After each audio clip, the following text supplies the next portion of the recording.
Welcome back to the Penny Collector. Today I've got 5 more rolls of wheat pennies from my local dealer. So I went and bought out the rest that he had from the one guy who sold his collection. He only had 15 rolls left. So I'm going to do 3 more videos, or I'm going to do 5 each video. And then we're going to have to get them somewhere else. Oh, these have been so good. I've enjoyed them a lot. So I'm happy to be able to do a few more. And hopefully we'll find some cool varieties or errors, or even just good old ones that are in good condition, or ones I don't have. I don't know. Exciting. So let's dive on in to the first roll and see what we got. Just opened up the first roll and we've got a steel cent right there. That looks pretty decent. And trying to see if any of them look particularly old. Not really seeing that, but 1 steel cent, that's a good sign. I think that's a good omen. All right, first one to look at is a 1955 Philadelphia. So that 1955 didn't have anything. I didn't think it would. But a few coins in and we've got this. Not sure how well you're seeing it. So it's 1945, and on the left, across his shoulder and running down under Liberty, it looks like a scratch. At first I thought it was just a scratch, but you put it under the scope, and you can see that it's actually a lamination error. Okay, let me turn that light away so it's not... Oh, it's this light back here. Oh, let me turn that.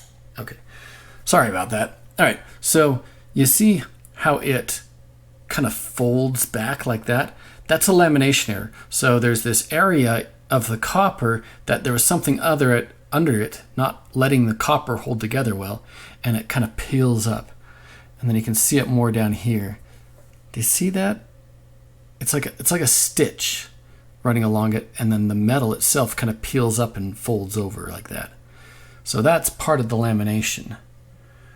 So the metal just didn't laminate properly, probably had some dirt or whatever that got caught in the sheets of metal.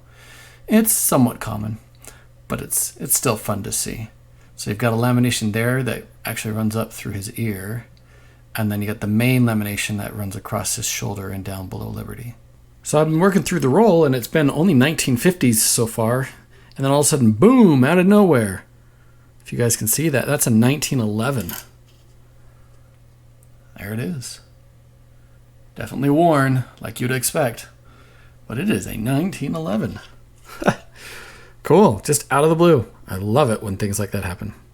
I thought I'd bring you in on the first die break. So this is a 1957 Denver in good condition. And you can see the top and bottom of the B have filled in, the bottom a lot more. But so the bottom part of the B of the die striking it broke off a little bit up the top. Very common, not a big deal. Just thought I'd bring you in on the first one. Okay, I've got a 1940 Denver here. Maybe you can see it at the very bottom. There's a lamination error where part of the coin has completely come off because of the weakness, and it has a lamination in the back on the T of cent. So let's look at it under the scope. So here we have Lincoln, there's the date, and we go down here and there starts the lamination error. So all of that, you can see those lines, how they look. So all of this just kind of peeled off over time because of weakness. All across the bottom part of the coin. And if I flip it over to the back, here's the T in cent. See how you can see it peeling up? Just parts of the coin peeling up completely, some of it falling off. Cool. Strongest lamination error I've seen so far on these coins from the dealer. So cool. And that's it for the first roll. So just the couple of lamination errors, the old 1911, the single steel penny. Yeah, okay. Nothing exciting yet, but at least there's good potential. Roll number 2, what you got? Roll 2 was a little stiff coming out, and I can see 2 steel pennies in there. So far as older ones, maybe? Not sure, but 2 steel cents, so looking good. So we have a nice variety here. So it's a 1955 Denver, and if you look over on Liberty, I don't know if you can tell from this, but it looks like there's an I between the B and the E. This is known as a BIE coin. What it is there's a die break between the B and the E, resulting in what looks like the letter I. And if you look at it closely, there it is. You see how the die itself broke between the two, and so it left this glob. And people actually look for these, like this is a known variety that occurs across, any number of pennies. So that's a cool little die break to get, a BIE coin. So I'm about halfway through the roll. Up to this point, I've only been seeing 40s and 50s, so it's good to finally see another one that's pre-1940s, a 1925. Just found another nice old date. A good year, 1913. That's lower mintage. That's a good coin to get. And that's it for roll 2. Not bad. Had a few cool things in it. Steel pennies, some older dates, and die break and lamination. On to roll 3. Let's see what you've got. No steel pennies in this one, but I see some higher condition ones in there. Like right there. All right, let's see what we get.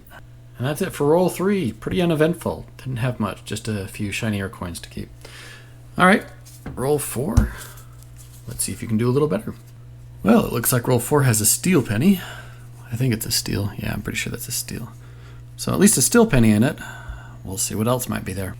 Just found another good old one. That's low mintage. It's a 1914. Nice.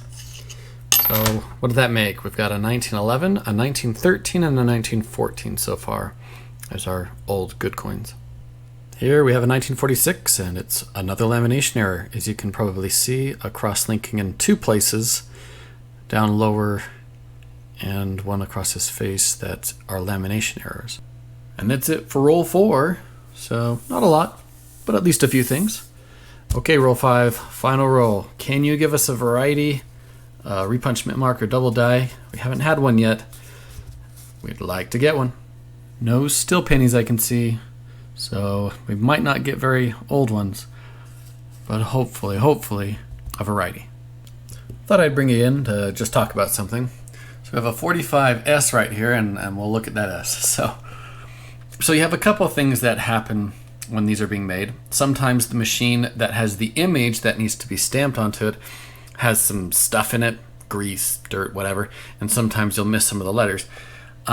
Also, you can get over polishing. So when they polish the coin to make it look nice to then send out into circulation, sometimes they polish it way too much and it rubs off things. So in this case, I'm feeling like this looks more like an over polishing issue here. But this is actually somewhat common. I see it a lot where part of the it could be numbers, but usually it's part of the mint mark will get obliterated because it just gets polished way too much. And that's the end of roll 5. So unfortunately not a lot, and unfortunately didn't manage to get a double die or repunch mint mark in this video. That's the first time that's happened. Well, I was wondering when that would finally happen. Anyway, still ended up with some good stuff. Some steel pennies, some older pennies, some teens and 20s, some lamination errors. More lamination errors than I usually get, and some really good ones in it too. Some die breaks. So still some finds and some nicer coins too. So overall, still not bad, but a little disappointed not to get a repunch mint mark or a double die. Anyway, until next time, happy coin roll hunting.